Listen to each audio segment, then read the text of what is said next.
Dipersembahkan oleh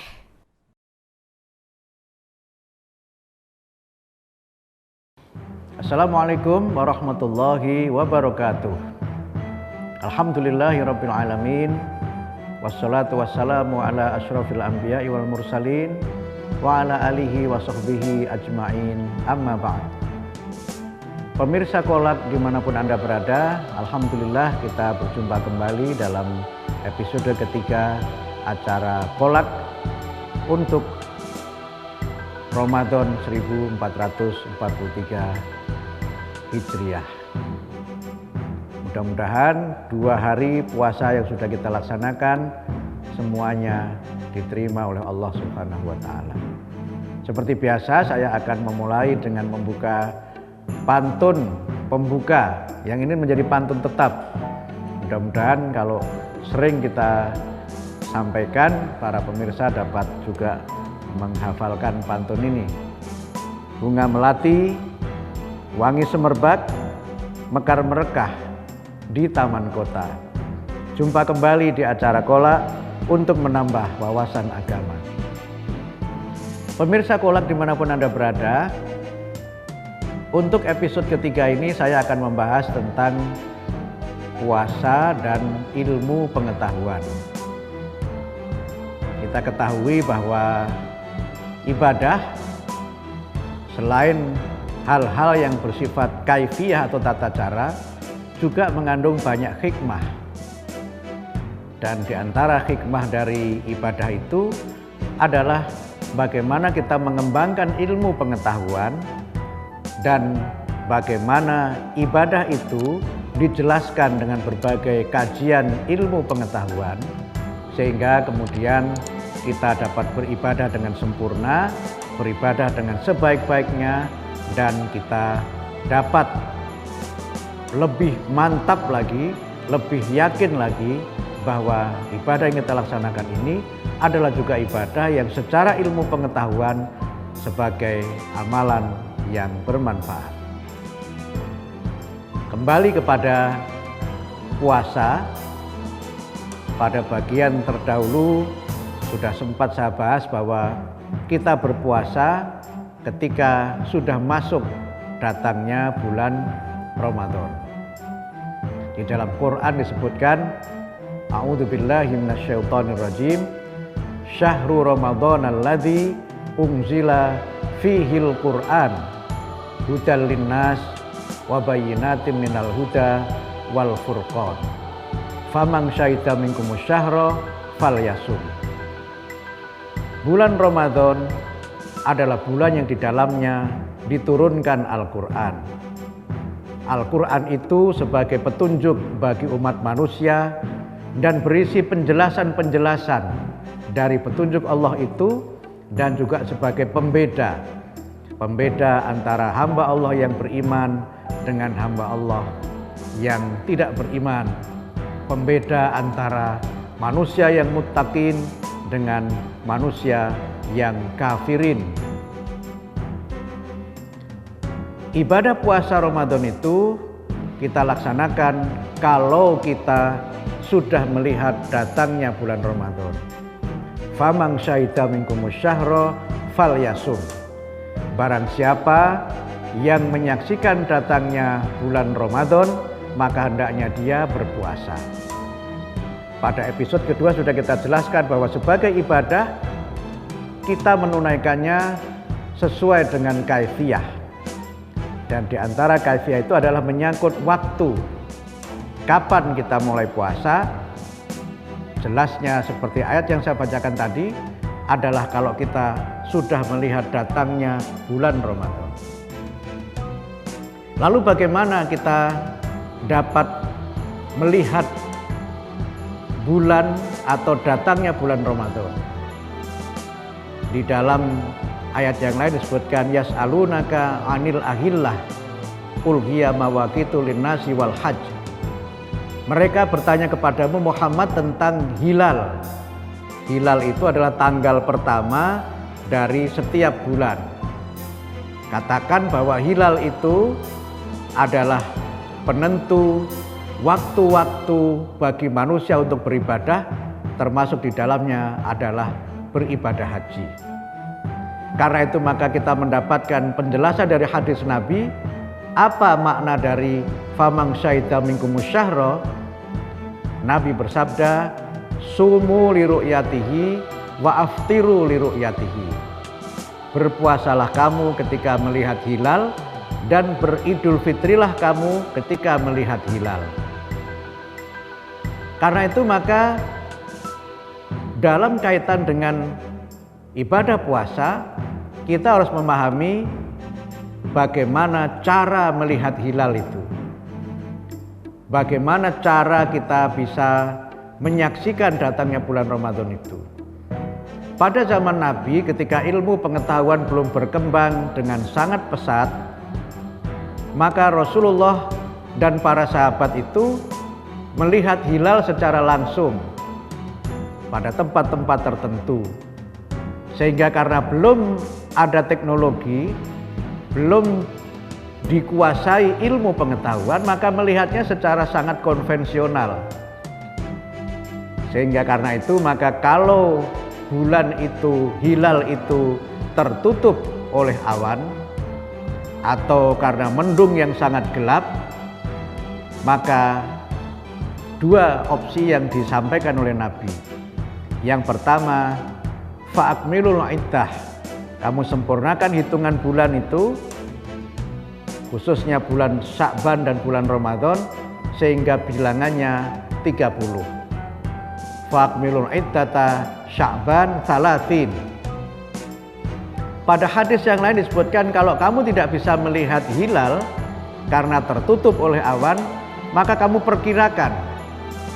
Sehingga di sini tergambarkan bagaimana keterbatasan manusia dalam melihat hilal karena belum dikuasainya teknologi dan belum berkembangnya ilmu pengetahuan. Sehingga karena itu mengapa Nabi melihat langsung, dijelaskan dalam hadis Nabi yang lainnya.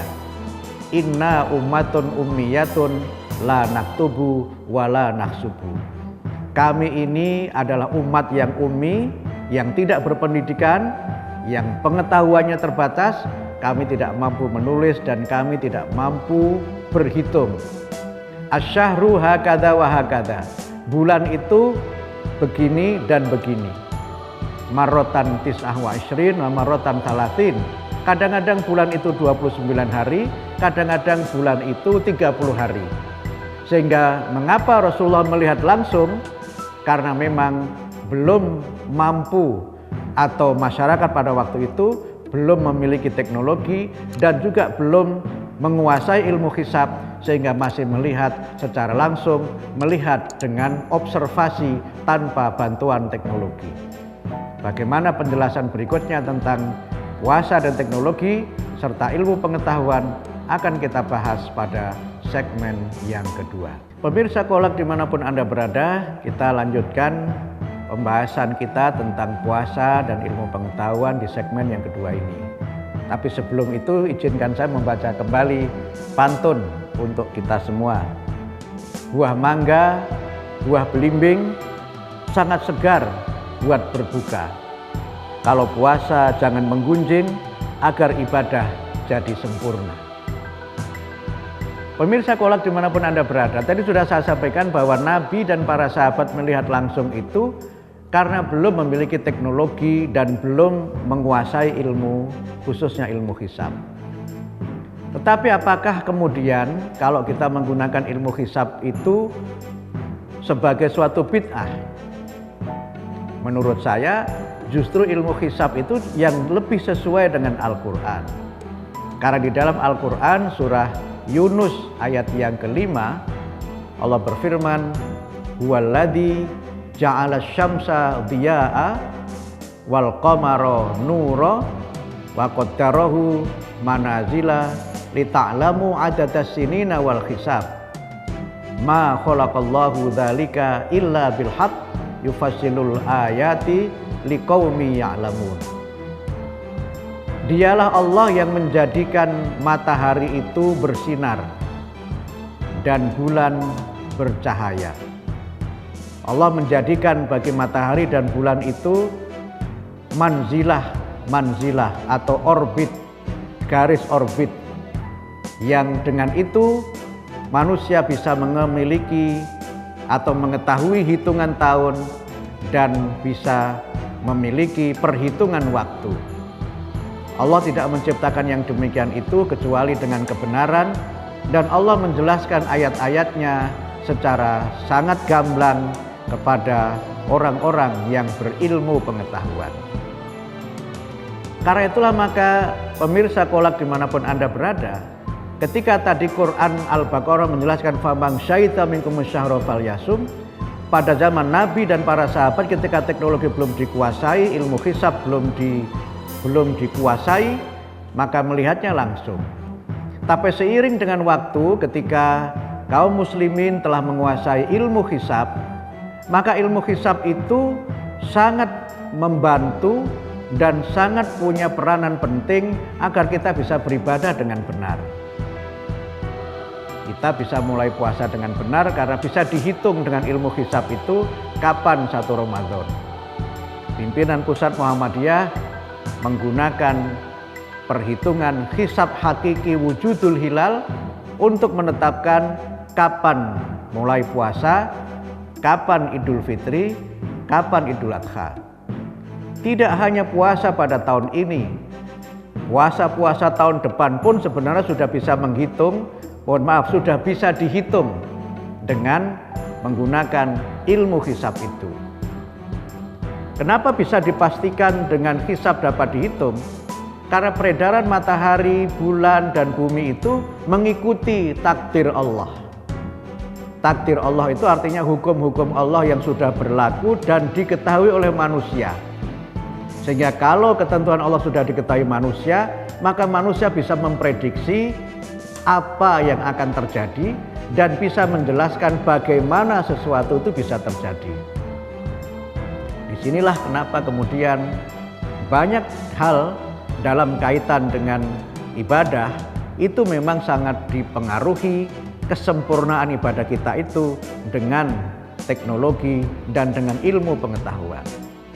Para ahli astronomi kemudian mengembangkan teropong untuk bisa melihat tidak hanya benda-benda di angkasa, tetapi juga melihat hilal itu sudah wujud atau belum dan di posisi mana.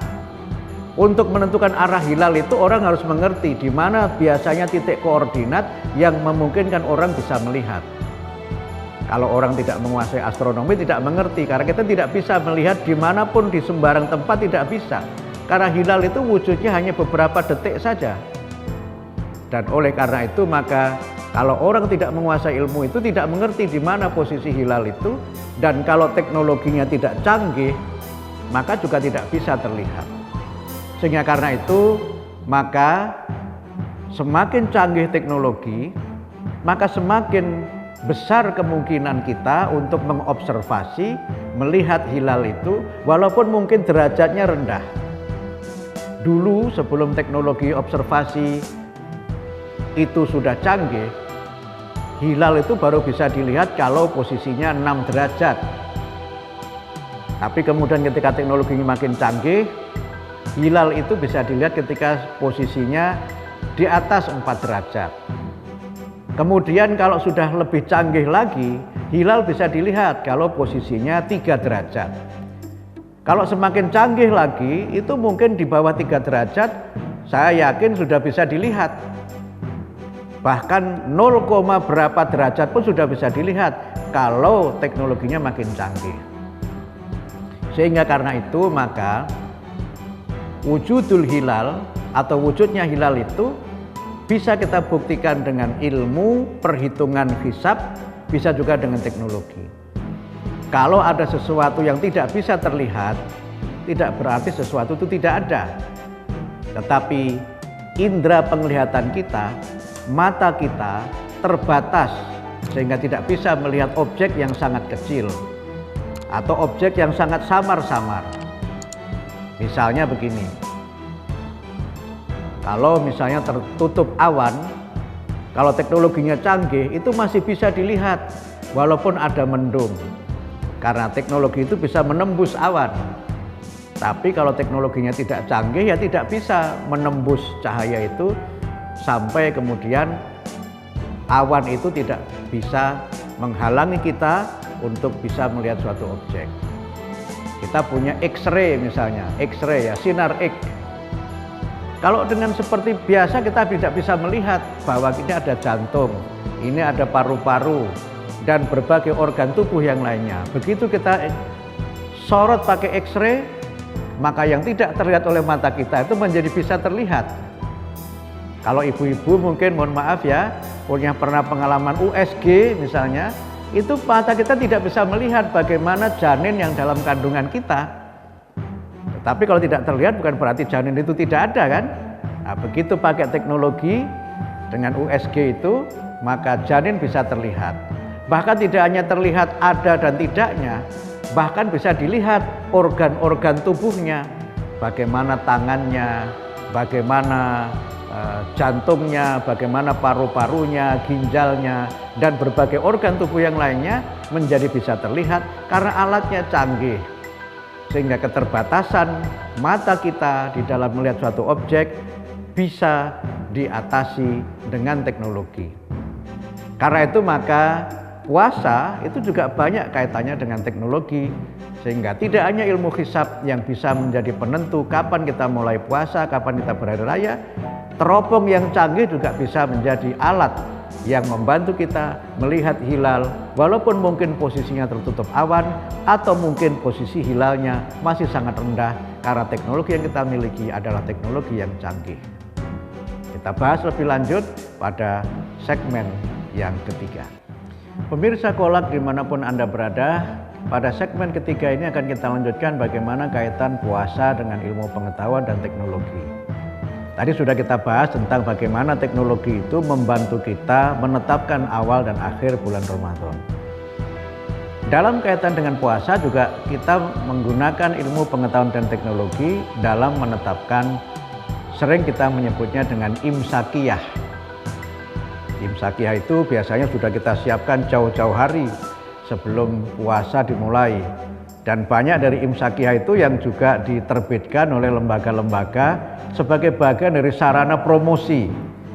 Nah, imsakiyah itu biasanya diberikan secara cuma-cuma, secara gratis kepada berbagai kalangan masyarakat supaya orang bisa melaksanakan ibadah dengan baik. Biasanya imsakiyah kalau Ramadan itu ditambah dengan beberapa bagian di luar dari kalau di luar bulan Ramadan. Misalnya kalau Ramadan itu pertama ditambahkan imsak, kan waktu imsak, kemudian juga yang lainnya itu tetap waktu subuh, kemudian waktu zuhur, waktu asar, maghrib, isya dan sebagainya. Kalau kita membaca Al-Quran, ketika Nabi memberikan kepada kita tuntunan bagaimana menentukan waktu-waktu sholat, itu panduannya juga matahari. Quran menjelaskan inna sholata kanat 'alal mu'minina kitaban mauquta. Sesungguhnya sholat itu adalah ibadah yang diwajibkan bagi orang-orang yang beriman dalam waktu-waktu yang sudah tertentu, waktu yang ditentukan. Kemudian Quran menjelaskan aqimis sholata liduluki syamsi ila ghasaqil laili wa qur'anal fajr. Dirikanlah sholat itu pada saat matahari tergelincir, pada saat gelap malam, dan pada saat fajar. Lalu Nabi menjelaskan kapan waktu zuhur itu adalah waktu ketika bayangan benda itu sedikit bergeser dari titik tumpu antara benda dengan bayangan. Kemudian asar itu adalah ketika bayangan benda lebih panjang dari benda aslinya. Maghrib itu ketika matahari terbenam. Isya itu ketika malam sudah gelap, yang kita tidak bisa melihat objek tanpa bantuan lampu atau bantuan sinar yang lainnya. Kemudian fajar itu adalah ketika hari mulai menyongsong menjelang terbitnya matahari yang disebut dengan fajar shodiq. Nah, Nabi memerintahkan kepada kita atau memberikan panduan kepada kita untuk menetapkan waktu-waktu sholat dengan bayangan matahari.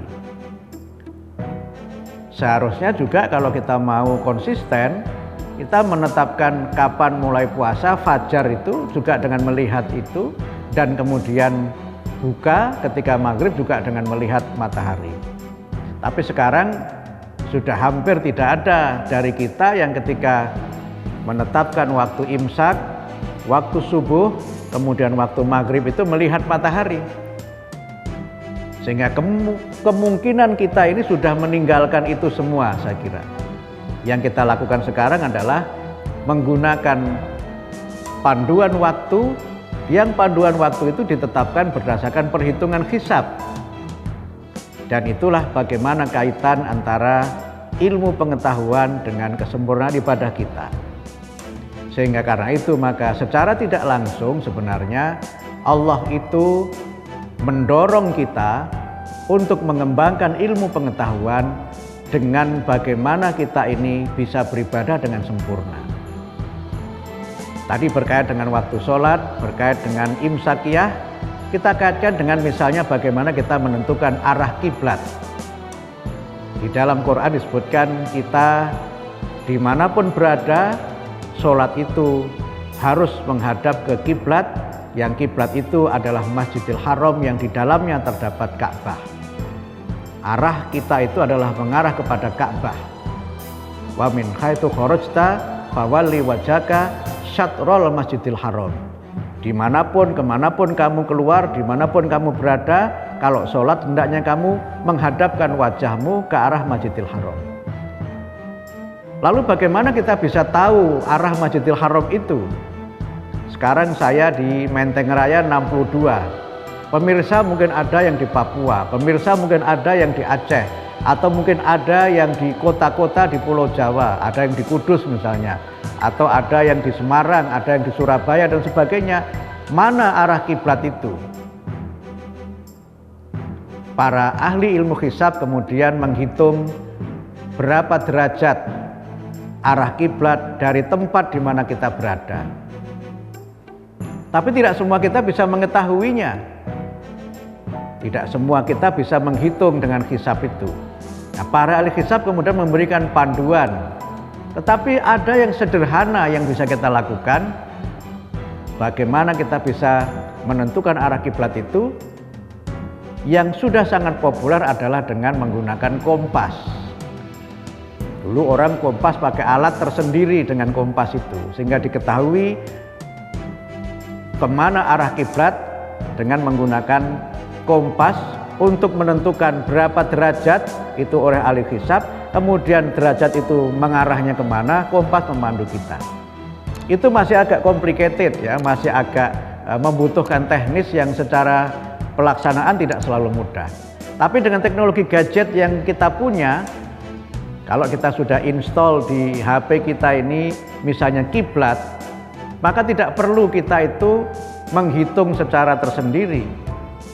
Kita taruh HP kita itu, kemudian kita klik arah kiblat, maka akan segera dalam hitungan menit, bahkan mungkin hitungan detik, akan bisa kita ketahui mana arah kiblat itu. Sehingga kita bisa sholat dengan benar, sholat dengan sempurna, dengan kiblat yang mengarah ke Ka'bah dengan bantuan teknologi. Teknologi itu membuat kita bisa beribadah dengan lebih baik dan ibadah kita menjadi benar dari sisi pelaksanaannya. Sehingga karena itu maka banyak hal di dalam Islam sangat ditentukan oleh teknologi, bahkan ibadah itu kesempurnaannya juga sangat dibantu dengan teknologi. Sehingga marilah kita sebagai kaum muslimin senantiasa belajar, kuasai teknologi dan gunakan teknologi itu sebagiannya untuk menyempurnakan pelaksanaan ibadah kita, termasuk pelaksanaan ibadah puasa Ramadan. Semoga bermanfaat. Nasrun minallah wa fathun qarib wa basyiril mu'minin. Wassalamualaikum warahmatullahi wabarakatuh.